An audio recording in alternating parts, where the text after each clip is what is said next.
Olá, muito boa noite para você. Minas registra novo recorde de mortes por Covid-19, mas o município mineiro é obrigado pela justiça a aderir à onda roxa do Minas Consciente. No NTV News deste sábado você vai ver também. As últimas homenagens ao radialista Juninho Ribeiro, que morreu em decorrência da Covid. A movimentação na noite de sexta após retomada dos atendimentos presenciais nos bares e restaurantes de Patos de Minas. No galpão do produtor, feirantes reclamam da queda nas comercializações. Na linha de frente, pesquisa da Fiocruz mostra adoecimento dos profissionais de saúde. Enquanto aguarda retorno do Mineiro, o RT treina forte para a retomada dos jogos. Igreja realiza celebração de Ramos no sábado para evitar aglomerações. Cerca de 1.000 kits escolares são entregues a estudantes pela LBV. Em busca de imunização contra a Covid, veterinário reclama de ter sido barrado na vacinação. Música na pandemia. Aumento de conteúdo musical não contabiliza ganhos para os músicos. E a arte como meio de refúgio em tempos difíceis de suportar. Agora no NTV News.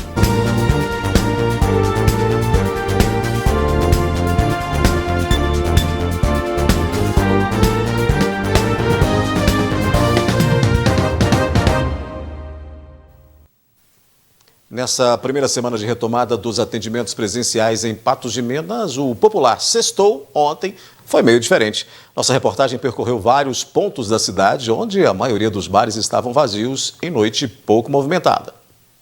Pelas ruas, pouca movimentação. Estabelecimentos praticamente vazios, cadeiras e mesas aguardando um cliente. Mesmo com a liberação para atendimento presencial, o movimento nos bares da cidade tem sido pouco. No centro da cidade, principalmente, a maioria dos bares, apesar de abertos, praticamente não tinha clientes. Na Lagoa Grande, os quiosques e bares também estavam pouco movimentados. Em conversa com os proprietários, 2 motivos para isso foram citados. O primeiro, pelo receio da doença, tendo em vista o número elevado de casos, mortes registradas e as variantes do vírus. E segundo, pela proibição da bebida, que também tem afetado o negócio desses proprietários. Neste sábado, a Feira do Produtor registrou boa movimentação. Em meio à pandemia e às determinações restritivas, alguns feirantes reclamaram de queda nas vendas. Dia de feira de produtor rural. Galpão cheio de gente, de ofertas. Essa cena voltou a se repetir após a liberação das atividades que estavam suspensas devido às regras mais restritivas de decretos municipais de controle do coronavírus. Hoje foi o dia da Divina levar para casa aquele melado de cana, que, segundo ela, tem um segredo medicinal. Eu sempre dei melado para minhas filhas com farinha e elas nasceram prematura, tinha anemia, e aí eu comecei a dar, mas eu também comia desde criança, eu gosto muito. Quem come isso aqui não precisa tomar remédio não, e tomar muita água. Hoje também foi o dia de comprar pastel na feira. Afinal, é sempre por esse motivo que a Kathleen, de apenas 9 anos, acorda bem cedo nos dias de feira. Minha mãe vem mais para comprar verdura. E eu fico só por conta do pastel e do suco. Você só vem para comer? A Feira do Produtor Rural recebe todos os tipos de público. A Ana veio acompanhada do Lucas para comprar alface. Sim, ela está acompanhada. O Lucas é a calopsita, que não desgruda da dona por nada. Também adora a feira. Ela gosta de dar uma volta na parte da manhã, vir cá, ver o movimento, curtir a feira, ver o pessoal, cantar uma musiquinha. E ela fica sempre assim quando vem pra cá? Fica. Essa alegria toda, né, amor? A feira acontece nas quartas e sábados, mas no sábado o movimento é maior. Mas não muito maior para suprir a necessidade de vendas de alguns comerciantes que estão preocupados com baixo lucro durante a pandemia. Caiu bastante, porque o povo agora parece que está mais com medo. Então não estava tanto, agora está. Caiu uns 50% das vendas. Não sei, até o povo não está tendo dinheiro, ou acho que muita gente não tem dinheiro para comprar. Porque tudo está fechado, ninguém consegue ganhar dinheiro, né? Alguns produtos tiveram um maior índice de vendas. O queijo, seus derivados e biscoitos da Sabrina estão fazendo sucesso. E ela não tem reclamado da crise, não. Graças a Deus o comércio tá até indo muito mais bem do que a gente imaginava que ia ser. Aí as pessoas igual vêm com todas as medidas, todas as precauções, compram, vão para suas casas para não ficar aglomerando demais. Graças a Deus está indo bem. Divide opiniões, né? Uns acham que não está tão bom, outros acham que está normal, que está melhor do que poderia. Mas enfim, né? É o comércio, é o mercado que exige isso e na feira do produtor não é diferente. Depois do intervalo, Minas registra novo recorde de mortes por Covid-19. Mas o município mineiro é obrigado pela justiça a aderir à onda roxa do Minas Consciente e as últimas homenagens ao radialista Juninho Ribeiro, que morreu em decorrência da Covid-19.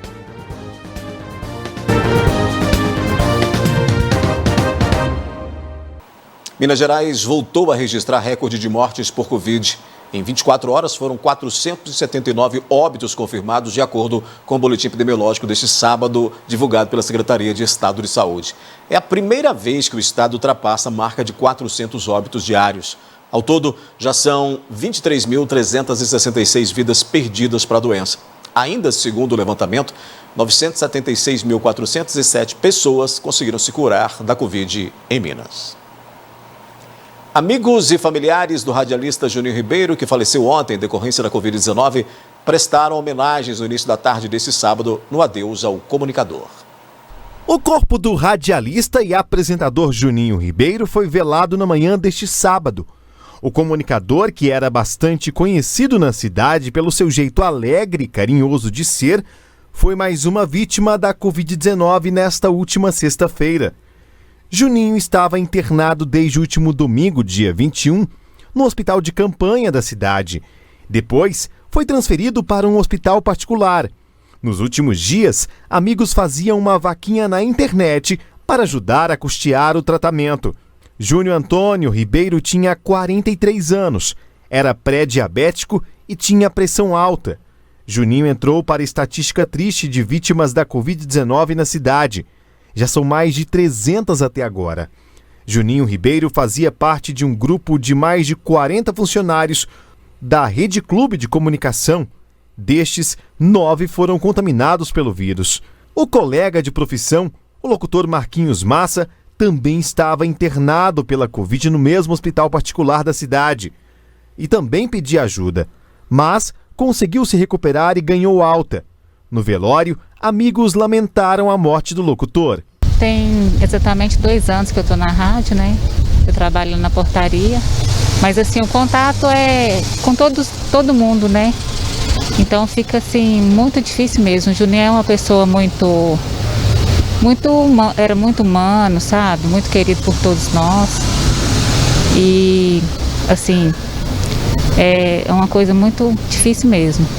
Vou sentir falta dele mandar às vezes mensagem e falar: Poli, que ele me chamava de Poli, fala com a Helena que hoje eu tô chegando, né? Então é complicado, é uma grande perca mesmo. Juninho Ribeiro tinha uma longa trajetória no rádio. Ele trabalhou em diversas emissoras, ganhou destaque na Nossa FM e depois passou a atuar no Sistema Clube de Comunicação. O locutor trabalhava atualmente na Rádio Liberdade FM e comandava os programas Agitação, Sertanejo Classe A e Sabadão da Liberdade.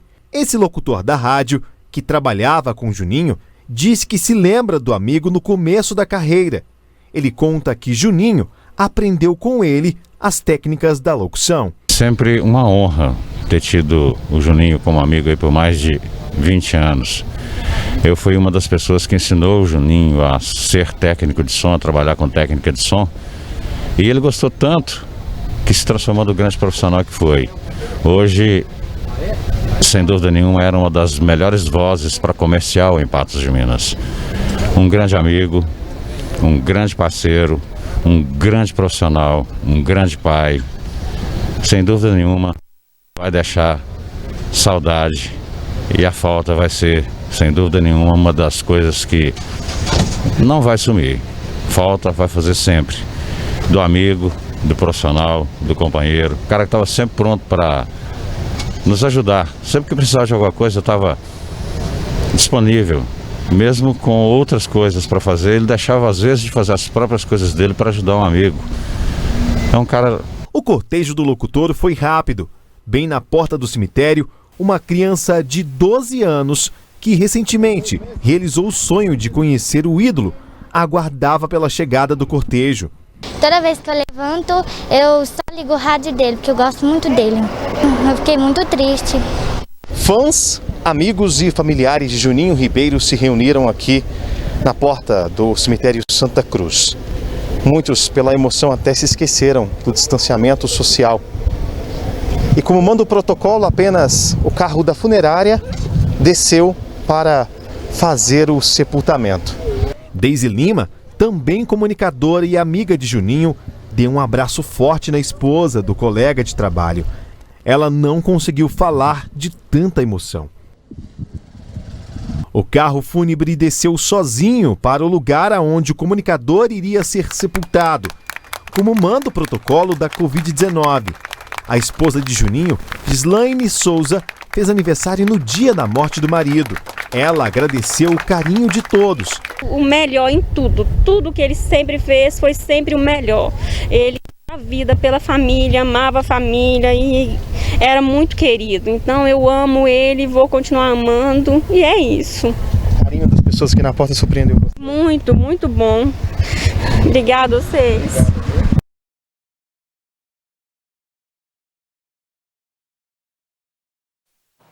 Novamente os nossos sentimentos, a todos os familiares do comunicador Juninho Ribeiro. Mas o município mineiro que se recusou a seguir a onda roxa do Minas Consciente será obrigado a cumprir as determinações. O presidente do Supremo Tribunal Federal, Luiz Fux, aceitou o pedido do governo de Minas para que Coronel Fabriciano, cidade que fica no Vale do Rio Doce, seja obrigada a aderir à fase mais restritiva do plano.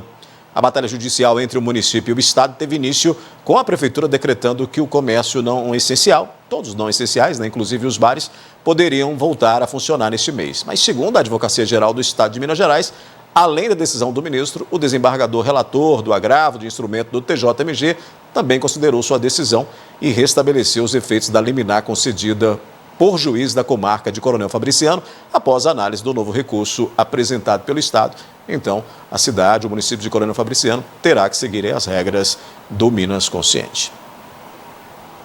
Cerca de 1.000 kits contendo material escolar foram entregues para os assistidos da LBV em Patos de Minas. A ação acontece todos os anos e chegou em sua 25ª edição. A pandemia provocada pela Covid-19 gerou impactos na área da educação e afetou estudantes, principalmente os de famílias vulneráveis. Preocupada com a educação, a Legião da Boa Vontade entregou 100 kits com material escolar. A ação já é tradicional, há 25 anos que ela acontece e é assim uma forma de incentivar os nossos usuários, nossas crianças e adolescentes a dar continuidade nos seus estudos, Principalmente nesse ano difícil de pandemia, com aulas remotas e com muitas famílias fragilizadas, muitas famílias passando por diversas dificuldades financeiras. Então o kit ele vem a somar e vem contribuir com essas famílias nesse momento tão difícil e dar um incentivo maior para essas crianças continuarem os seus estudos. Em cada mochila, diversos itens. Não é mesmo, Lucas? Lápis, canetinha, caneta, régua, várias coisas que é útil. Quando chegar em casa, o Lucas fará anotações, principalmente da sua matéria preferida, que é a matemática, e irá se dedicar aos estudos para que se torne um policial militar. Desde quando eu tinha 5 anos, eu gostava de ser, eu olhava as polícias e eu pensei assim, eu acho que quando eu crescer eu vou ser policial, militar. Porque eu gosto muito, porque é muito legal. Com o material escolar em mãos, a esperança se renova, principalmente pelos filhos encontrarem nos estudos a possibilidade de um futuro melhor. E o coração da mãe fica cheio de orgulho, Porque é uma coisa que ele, desde pequeno, ele fala que vai ser pelos irmãos, Que fez bombeiro mirim, agora fez o tiro e vai fazer a prova também para a Polícia Militar o ano que vem. Então, é um orgulho muito grande para mim se ele e os irmãos também entrar nessa área também. Para a Dona Maria, que é a avó do Jefferson, o material também chega em boa hora. Vai ajudar em tudo, porque nós estamos passando essa fase muito difícil dessa epidemia, aí a gente não está trabalhando, não está tendo condição de comprar, e lá em casa é muito menino, e se fosse para comprar não estava dando conta. Então esse kit é uma benção. Com o kit, o Jefferson vai através dos estudos escolhendo sua futura profissão. Ainda não sei. Não sabe? Ainda não. Mas estudando, você vai conseguir achar o melhor caminho? Aham. Para quem está à frente da ação, o sentimento é de missão cumprida. A gente fica muito feliz porque nós trabalhamos com famílias em situação de vulnerabilidade social. Então é muito gratificante quando você recebe essa família que nos traz várias demandas, a gente trabalha e quando a gente pode contribuir para a superação dessas vulnerabilidades, a gente fica muito feliz e se sente realizada. Daqui a pouco aqui no News, Igreja antecipa a celebração de Ramos para evitar aglomerações no domingo. E enquanto aguarda retorno do Mineiro, o RT treina forte para a retomada dos jogos.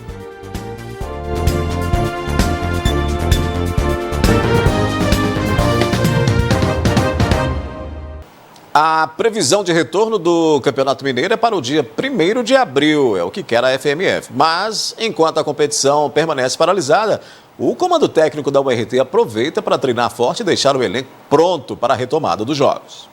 Treino no campo e na academia. Na Casa do Trovão Azul, o ritmo de treino segue pesado. Sim, sem dúvida, né? Devido a essa parada, né, devido à pandemia, a gente está aproveitando aí para dar uma manutenção maior nas capacidades físicas de alguns atletas, né? E também recuperar alguns que estão machucados. Então esse tempo aí dessa parada está sendo muito bem aproveitado pela comissão e pelos atletas. A última partida da URT foi realizada neste último domingo no Zama Maciel. O time venceu por 3-1 o Caldense de Poços de Caldas, em um jogo da 5ª rodada do Mineiro. Um dia depois, o campeonato foi suspenso por determinação do governo do estado. De acordo com Wellington Fajardo, será nesta pausa que toda a participação do time no campeonato será extremamente avaliada. O que a gente estava notando é que já estava bem introduzido a questão do padrão tático, né? Nas fases ofensiva, defensiva, nas transições, os jogadores tinham entendido muito bem o que a gente queria nas bolas paradas também. O que faltava para a gente, depois do jogo da Tombense, nós detectamos que era a questão da parte técnica mesmo, né? Passe, domínio, chute, drible, cabeceio, e focamos na semana do jogo contra a Caldense, essa parte, tem muito ênfase nessa parte técnica, né, de todas essas valências que eu acabei de falar. Com isso, a gente consegue desenvolver o jogo, porque se não tiver parte técnica, passe, drible, cabeceio, chute e drible, mais uma vez, a gente não consegue desenvolver o jogo. Como nós focamos nessa semana muito treinamento, o jogo fluiu normalmente, os jogadores cresceram muito na parte individual e ajudou a gente a ganhar o jogo. Segundo o técnico Wellington Fajardo, essa pausa, por um lado, é ruim, porque a equipe perde um pouco aquele ritmo de jogo, mas, por outro, serve para a recuperação de muitos atletas que, neste momento, seguem em um intensivão de preparamento físico. 2 atletas precisam se recuperar rapidamente para disputarem as próximas partidas. Um é o meia Evair e o outro é o atacante Wesley, que ficaram lesionados nas últimas partidas do Mineiro. O Evair, ele teve um desconforto no posterior, né, numa sessão de treino aqui, né, aí ele fez o trabalho de recuperação, departamento médico, e o Evair já está com bola, né, ele já está tendo com o grupo já, provavelmente deve estar apto para quinta-feira, né. O Wesley ainda ele está no momento final da transição, né, e provavelmente também quinta-feira vai estar à disposição para o jogo. Foi uma lesão posterior de coxa no jogo da Tombense. Ainda segundo o professor, se a tabela tivesse sido cumprida como combinado desde o início, certamente a URT já teria alcançado o G4. A gente tenta no futebol procurar sempre ver o copo meio cheio, né? Logicamente tem a questão boa de você vindo uma partida com a empolgação já ir para outra direto, né? Não ter essa parada de 10, 12 dias. Isso aí é ruim para nós, mas por outro lado nós tivemos a possibilidade de recuperar os jogadores com mais tranquilidade, os jogadores que estavam já há mais tempo no departamento médico talvez possam até viajar, então vamos ficar com isso, ficar com a parte boa. A expectativa é que o campeonato retorne já no primeiro dia de abril com um jogo contra o Pouso Alegre fora de casa, mas a confirmação ainda depende do governador Romeu Zema, que pode prolongar ou anular as restrições de jogos do campeonato. A URT segue se preparando para o combate. A análise nossa, ela não para. O tempo todo a gente fica analisando a nossa equipe, desde o dia que a gente fez o primeiro jogo. Então a gente, como fizemos um grupo novo, então todo dia a gente recebe informação de um jogador que prefere receber uma bola de um jeito, o outro que chuta do jeito, o outro que tem um cruzamento mais forte, mais fraco. Então assim, a informação do nosso time é constante. Agora, na semana que tem um jogo contra o Pouso Alegre, o foco agora é focar em cima do Pouso Alegre, as jogadas, o time, os jogadores que tem lá, a forma de jogar, é isso que nós estamos fazendo. É isso, né? A Semana Santa começa no Domingo de Ramos e segue um tradicional ritual católico que termina no dia 4 de abril, no Domingo de Páscoa. Mas em meio à pandemia, a Igreja de Nossa Senhora de Fátima realizou a celebração de Ramos para este sábado, para que um número maior de fiéis possa participar das cerimônias hoje e amanhã, evitando aglomerações. A Semana Santa celebra a entrada de Jesus em Jerusalém, montado em um jumentinho, significado da humildade. No trajeto, ele é aclamado pelo povo simples, que o aplaudia como aquele que vem em nome do Senhor. Ramos tem o sentido não só de recordar quando a entrada triunfal de Jesus Cristo em Jerusalém, mas do nosso compromisso de seguir de fato o próprio Cristo. Então o gesto de trazer os ramos, de estender, recorda-nos o povo hebreu, que por sua vez estendia para que o Mestre pudesse passar, que é o próprio Jesus Cristo. Então nós firmamos este compromisso de segui-lo, de anunciá-lo, de buscar verdadeiramente o próprio Deus. Com a pandemia, a missa de Ramos na Igreja Nossa Senhora de Fátima aconteceu no sábado. Então nós estendemos mais celebrações para que os fiéis possam participar, rezar, possam já adentrar ao mistério. Logicamente que no decorrer da semana funciona ao mesmo esquema, né, de marcar, ligar no escritório, de toda a organização conforme as orientações da vigilância sanitária e do comitê de enfrentamento, mas na oportunidade também das pessoas receberem a comunhão, participar e até mesmo, se não conseguem marcar, estar presente, mas pelas redes sociais também, que é transmitido. Com tantas graças alcançadas, Dona Luzia veio agradecer.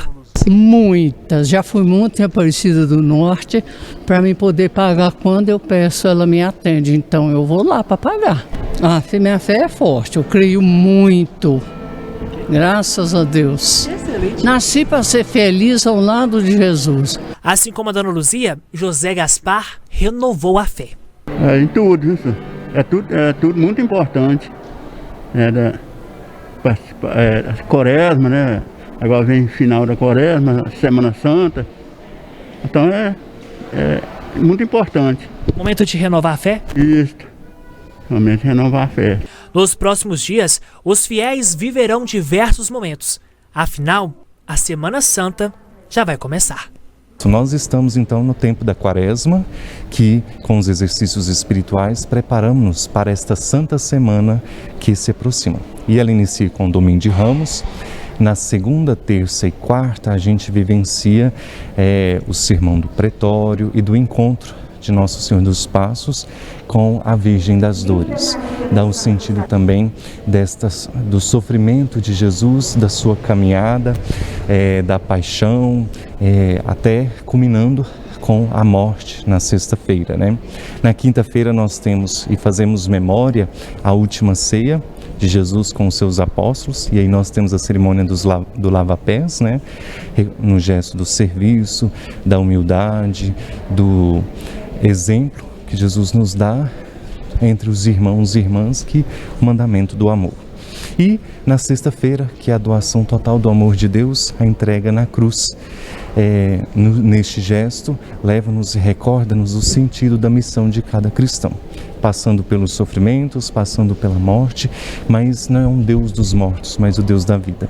E Ele quer que todos os teus filhos tenham vida e vida em abundância. E aí a gente vivencia nesta espera da ressurreição da Páscoa do Senhor, que é celebrado no domingo de Páscoa.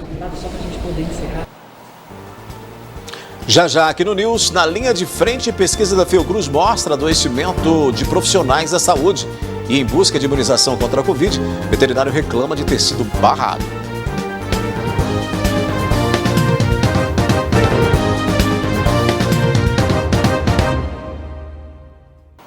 E após mais de um ano atuando na linha de frente desta pandemia, os profissionais de saúde estão pedindo socorro. Uma pesquisa realizada pela Fiocruz alerta que é enorme o percentual de trabalhadores exaustos, também prestes a um colapso de saúde. Flávia trabalha na linha de frente de combate à Covid-19. Ela é técnica em enfermagem e desde o começo da pandemia viu a rotina mudar no hospital em que atua. Um ano depois, está cansada e emocionalmente abalada. Nós, profissionais da área de saúde, de todos os setores, vivemos constantemente com medo. Medo da doença, medo de passar para os nossos familiares, medo do próximo.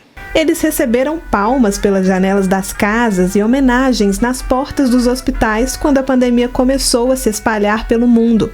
Mas embora tenham sido chamados de heróis, os profissionais de saúde brasileiros enfrentam uma realidade de pouco reconhecimento. Uma pesquisa nacional feita pela Fiocruz revela dados preocupantes sobre condições de trabalho e saúde destes trabalhadores. Este foi o maior estudo realizado até agora sobre condições de trabalho dos profissionais de saúde durante a pandemia. Ao todo, 16 mil pessoas foram ouvidas. Os dados revelam longas jornadas de trabalho, com quadros de estresse, cansaço extremo e adoecimento mental. A pesquisa mostra sinais muito claros de adoecimento física e mental desses trabalhadores, cansados, muitas vezes abatidos, exaustos e um pouco decepcionado, diria, com desesperança em relação à situação. 50% dos profissionais trabalham mais de 40 horas semanais e 45% precisam de 2 empregos. 43,2% deles não se sentem protegidos dentro dos hospitais e 64% precisam improvisar equipamentos de proteção pessoal. Sobre a saúde mental, a pesquisa revelou que 14% dos profissionais está no limite da exaustão. 15,8% desenvolveram insônia, 13,6% ficam irritados e choram com frequência. 11,7% não conseguem relaxar nem fora do trabalho e 8,3% têm pensamentos suicidas. Eles também se sentem desvalorizados. 21% acham que a chefia não reconhece o trabalho e só 25% se sentem valorizados pela sociedade. É no sentido de que eles não se sentem prestigiados, eles não sentem que a população esteja grata com ele, com o trabalho que está executando. Não significa que a população não considera ele importante, mas ele percebe que a população não dá ele o valor, não dá a devida importância para ele. Quando observa que a população não usa máscara, não faz o distanciamento, não tem uma relação tipo assim, eu tenho que me cuidar por minha saúde, pela saúde da minha família e saúde dos profissionais que estão me atendendo, que precisa também ter saúde para poder nos atender. O cenário resulta em pedidos de demissão e afastamentos do trabalho. O presidente do Sindicato dos Enfermeiros de Minas Gerais afirma que entre os trabalhadores da categoria o adoecimento disparou e as consequências do momento vivido devem repercutir a longo prazo. A falta de uma política pública realmente adequada, né? Uma falta de política pública de proteção dessas pessoas e também de proteção para esses profissionais que lá na frente vão realmente de fato ficar precisar de um apoio maior psicológico.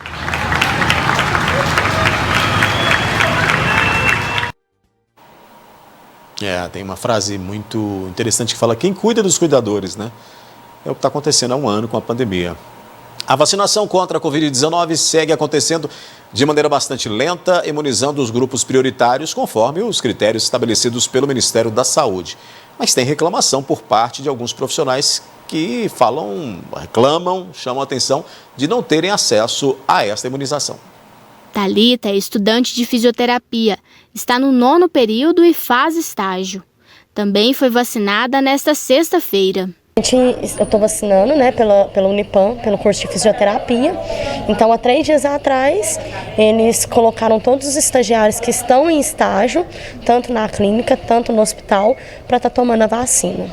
Porque a gente tem que estar imunizado para entrar dentro do hospital e ir trabalhando com as pessoas também na clínica de fisioterapia do Unipam. Também pela questão familiar, A minha família, eu consigo ver eles menos preocupada, E também dar confiança para o meu paciente, porque são muitos pacientes, então é uma coisa assim, inexplicável a sensação. Diferente deles, outros grupos ainda não foram vacinados. Após deliberar que médicos veterinários e demais funcionários da área seriam inclusos na lista de prioridade vacinal, uma nova determinação do Ministério da Saúde foi divulgada e não inclui médicos veterinários no grupo. Uma situação que deixa a classe frustrada. Então, eu não consigo falar sobre toda a minha classe, mas sempre com alguém que a gente conversa, a grande quantidade de veterinários aqui em Patos de Minas, Então, todo mundo que a gente conversa, todos os veterinários, eles estão cientes dessa questão, de sempre estar à disposição do Ministério da Saúde.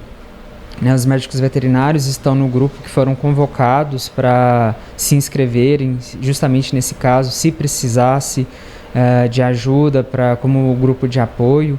Muitos veterinários fizeram esse cadastro, eu particularmente fiz, então a gente se dispôs a estar ajudando literalmente. Então, quando veio a vacina, saiu o decreto de que realmente o médico veterinário é da área da saúde, e a gente acredita que é da área da saúde, porque não é só cachorro e gato que a gente trabalha, então a gente está envolvido com a saúde humana, a questão de saúde única, o médico veterinário tem um papel importante ali, principalmente no controle de epidemiologias e zoonoses.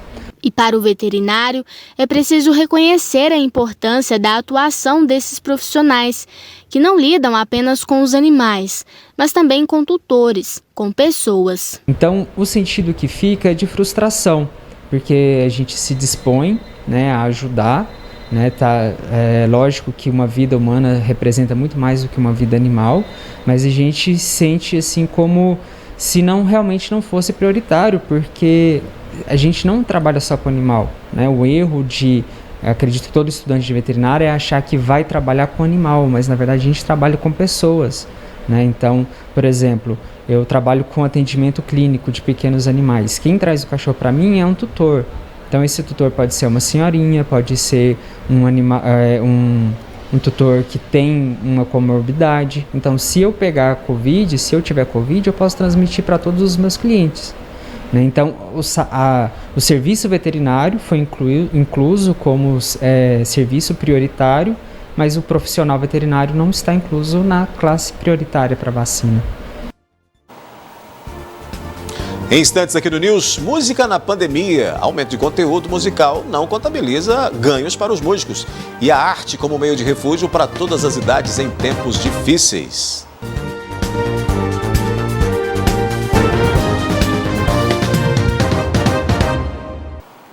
Você já deve ter percebido que durante a pandemia aumentaram os conteúdos musicais produzidos no país, principalmente os disponibilizados pelas plataformas de streaming, Mas esse crescimento não representou necessariamente ganho aos músicos e produtores musicais. Alguns setores, como a venda de instrumentos musicais, até comemoram os resultados, mas a grande maioria dos profissionais do setor tem passado dificuldades neste período.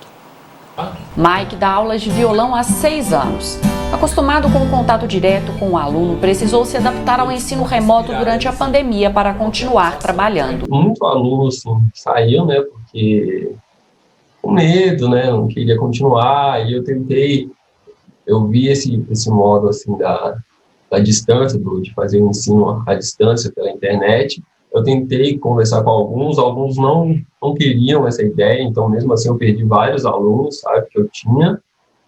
Então, as escolas tentaram se adequar também a isso, propondo aulas online, mas as escolas, assim, passaram por um aperto, assim, tanto que uma dessas escolas eu nem dou aula mais. Marina é aluna dele e mesmo com os desafios do ambiente virtual, não pensou em parar as aulas. No início pensou que ia ser só realmente uns 15 ou 40 dias, né, a quarentena, mas aí quando foi alongando esse período, eu estava evoluindo, eu evolui muito no violão, porque eu pratiquei, eu tive mais tempo até de praticar mais, daí eu fiquei mais animada com o violão, e aí eu continuei fazendo e continuou dando certo. A produção de conteúdo musical durante a pandemia aumentou de acordo com estimativas da Associação Brasileira de Música Independente. No ano passado, houve um crescimento de até 30% por dia nas canções disponibilizadas nas plataformas de streaming. Só que, infelizmente, isso não representou um ganho efetivo para músicos e produtores musicais. Apesar da música estar presente na casa de todo mundo, seja através de lives, seja nos vídeos, na internet, né, e os músicos não tiveram esse retorno, né, assim, a monetização, as condições dos músicos, não só dos músicos, mas dos profissionais do setor musical, foram precarizadas durante esse período, apesar do consumo musical, né, via internet ter aumentado. Os vários atores que vivem do mercado da música sentiram os efeitos da pandemia de modo diverso. Esse especialista em e-commerce conta que logo nos primeiros meses de isolamento social, a venda de instrumentos musicais teve um forte crescimento. Alguns dados, por exemplo, do E-Commerce Brasil apontam um crescimento de cerca de 250% só nos primeiros meses de pandemia no ano passado. Né? As pessoas estão passando pelo ócio, mas tentando passar pelo ócio de uma forma criativa. Né? E ter mais tempo, né? Ter mais tempo em casa, enfim, está proporcionando para as pessoas fazer coisas que elas sempre desejaram fazer, por exemplo, tocar um violão, tocar uma guitarra, mas nunca tiveram tempo ou, enfim, relaxamento suficiente para poder fazer. Nesta loja, os investimentos na divulgação e venda online foram as estratégias para seguir no mercado. Um dos segredos também está em focar no novo perfil dos consumidores de instrumentos. Tivemos uma procura muito grande por piano, violão, enfim, ukulele, então vários instrumentos foram escolhidos aí como alternativa a uma válvula de escape para esse momento difícil que nós passamos, né? Então a gente poderia dizer que no final dessa primeira etapa dessa vivência do negócio dentro da pandemia, para a gente nós tivemos um resultado dentro do esperado, não foi acima as vendas, né? Mas também não ficou tão abaixo, nós conseguimos mitigar substancialmente essa questão do resultado, né? A música tem esse poder, né? A arte em si, mas a música tem esse poder de dar uma melhorada na situação. E é uma pena que esses profissionais da área passem dificuldades, né? Tantas dificuldades em mais de um ano de pandemia. Em tempos tão duros e difíceis, a arte é certamente um refúgio bom, né? Tanto para quem produz quanto para os apreciadores. Maria Cândida ou Dona Lilia, 77 anos. Mãe de 3 filhas e avó de 5 netos. Com a pandemia, se teve a necessidade de ficar dentro de casa. Por vezes, a ansiedade falou mais alto. Na época do dia 8 de setembro, passou, acho que uns 6 dias eu adoeci, né? Depois eu tive, assim, Deus dessa época pra cá, eu comecei a colorir mesmo por causa do problema da cabeça. Pensando que eu tava com qualquer coisa na cabeça, as meninas ficou loucas, não descuidavam de mim hora nenhuma, né? Engana-se quem pensa que ela ficou quieta. Com sua família, para ocupar o tempo, ela passou a colorir. Primeiro os números, depois os formatos mais diversos que formaram diversas figuras. Beleza, eu nem vejo o tempo passar, uai. E acho bom, e se não fosse, eu não aguentava. Que eu sou uma pessoa, que eu não sou uma pessoa de sofrimento. Fica aqui tranquilo, os outros chegam aqui e me cumprimentam. As meninas mesmo, mamãe, vai pra cá. Espera aí, lá mesmo, olha, eu tô acabando. Olha, espero acabar, pô, eu já comecei a folha aqui. E só tá me contando. E a fome não dói. E se não fosse isso aqui, você acha que a gente que... Para fazer um regime, você não fica naquela ganância para comer? Se não fosse isso aqui, eu não dava conta aí. Tinha que eu comer até fora de hora, sem precisar. A ansiedade também falou mais alto para a Rafaela, de apenas 14 anos. E parece que tudo isso que estava acontecendo estava muito enlouquecendo. E no momento pior, assim, eu era sozinha, porque a minha irmã estava viajando. E eu estava meio que sozinha, assim, só eu em casa. E parecia que estava horrível. Assim como a dona Lilia, a jovem se uniu com a prima e a irmã e juntas começaram a trabalhar com miçangas. Quando a gente estava com esperança de voltar às aulas na quarentena, eu estava arranjando alguma coisa para fazer, porque eu adoro fazer essas coisas de artesanato, pintar. E aí eu fazia assim, nossa, por que eu não vou fazer uns acessórios de miçanga? Aí eu comecei a fazer para poder ir para a escola, mas acabou que não voltou. Aí a gente estava fazendo vários acessórios de miçanga e a Rafinha veio com a ideia assim, por que a gente não faz uma loja? E eu, nossa, eu amei a ideia de fazer uma loja, vamos fazer uma loja. A gente tirou fotos, postou no Instagram e agora a gente está com ela aqui. Todas já estavam envolvidas e ocupando o tempo, onde um turbilhão de informações estão à tona. Nós sempre fomos muito unidas, nós sempre conversamos muito. Então, para mim, está sendo até fácil, porque tem muita comunicação. Eu acho que é muito importante. Mas, assim, realmente é o mais difícil, eu acredito. Cuidado financeiro, que é uma parte mais complicada. Mas está sendo muito bom porque, igual as meninas falaram, me distrai muito também.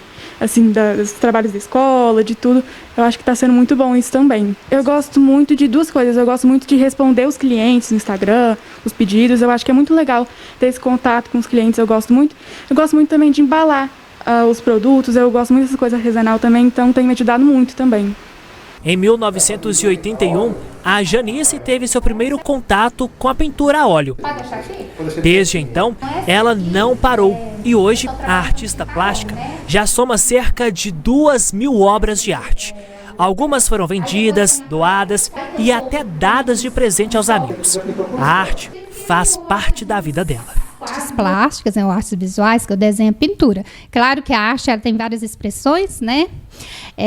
Como a dança, né, o teatro, a música, mas o que eu faço, que é desenho, pintura, cada técnica tem um certo desenvolvimento, né, um processo criativo, como que você vai usar a técnica. Então, cada artista também, às vezes, procura o seu próprio jeito de trabalhar e o tempo também vai depender, né, do tamanho do material que você quer fazer, né, que você quer trabalhar e acho que cada artista tem o seu processo, né, individualmente. Em meio ao turbilhão de informações negativas por causa da pandemia de Covid-19, Janice também encontrou na arte refúgio. Eu não saberia como que eu estaria lidando com esse momento se não existisse a arte na minha vida. Tem me ajudado assim demais. Como eu estou parada com os meus cursos, né, eu não estou podendo atender os alunos, então assim, eu estou aproveitando para produzir bastante. E é bom que eu estou assim, como eu estou tendo um tempinho a mais, né, eu estou fazendo muita coisa que eu estava às vezes assim, guardada, arquivada, alguma ideia, né? Então, estou aproveitando para colocar isso em prática. E isso tem me ajudado bastante a desligar um pouco dessa realidade dura que a gente está vivendo, né? Para a Janice, Dona Lilia, Manuela, Rafaela e Milena, a arte mudou a vida delas. O próprio fazer artístico, quem tem essa oportunidade de fazer, por quê? Quando você está produzindo alguma arte, você está ali externando suas emoções, suas angústias, né? Às vezes algum conflito interno que você não conseguiria expressar com palavras ou com outras ações, mas a arte, ela vai, mesmo de forma inconsciente, te proporcionar isso. E não só quem faz arte, mas o apreciar arte. A senhora está bem mais feliz do que antes? Nossa Senhora, uma felicidade. E os outros falam, não, mas como é que você anima? Fez, Deus é tão bom que eu animo e você precisa ver a minha valência e esse trem. Porque se não fosse isso, eu acho que eu não aguentava. Além de apreciar, né, é uma atividade que acaba sendo terapêutica para quem pratica, fabrica, né, e cria coisas belas para a gente. Outras notícias você acessa o portal patujá.com.br. O Obrigado pela companhia. O NTV News volta na segunda-feira. Uma ótima noite de sábado, um excelente domingo para todos e até segunda.